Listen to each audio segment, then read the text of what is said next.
Сәлем достар, сіздермен Тұрсынай. Бүгін мен сіздермен әдемі болып көтеріліп қызарып пісетін кекстің рецептімен бөлісемін. Каналыма жазылып, лайк басып тіркелуді ұмытпаңыз.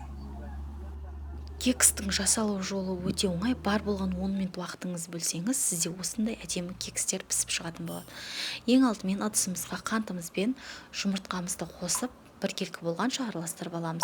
Көп араластырудың қажеті жоқ, тек қана жай ғана бір қалыпты біркелкі болғанша араластырып шығамыз.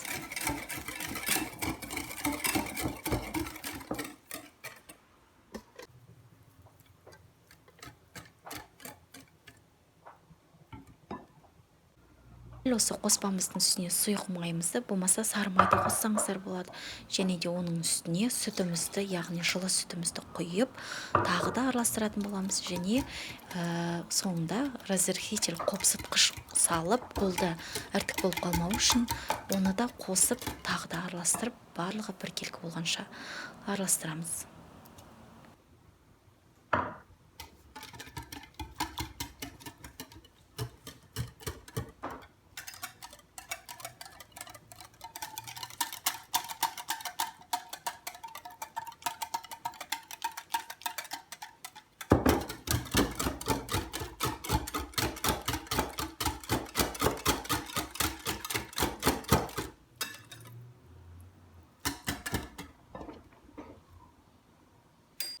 Келесі кезекте ұнымызды қосамыз. Ұнды 3 бөлікке бөліп қосамыз. Бәрін бірден қоссақ, біздің қуыштарымыз, яғни кексіміз көтерілмей қалатын болады. Және де сіздер електен өткізіп те қоссаңыздар болады.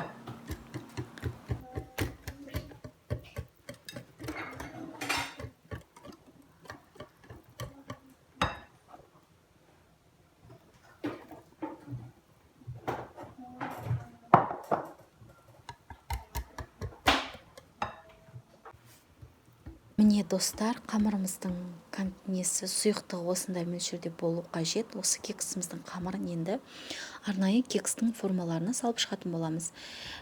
Мен мына жерде кекстің қалыптарына салып алдым да, әр қайсысына 2,5 қасықтан салып шықтым. Барлығын бірде 2,5 қасықтай салып шыққаннан кейін 160 градуста қысып тұрған пеште 40 минут бойы пісіріп алатын боламыз. Және де тағы да айта кететін жайт, егер сіз духовкаға кексіңізді, пирог сондай заттарыңыз салған кезде ешқашанда аузын ашпаңыз. Пештің аузын ашуға болмайды, себебі көтеріліп келе жатқан бисквиттеріңіз қайтадан түсіп кетіп көтерілмей қалады. Сол үшін тек қана сыртынан ғана бақылайсыз. Алғашқы 25 минутта духовканың аузын ашуға болмайды, яғни есігін.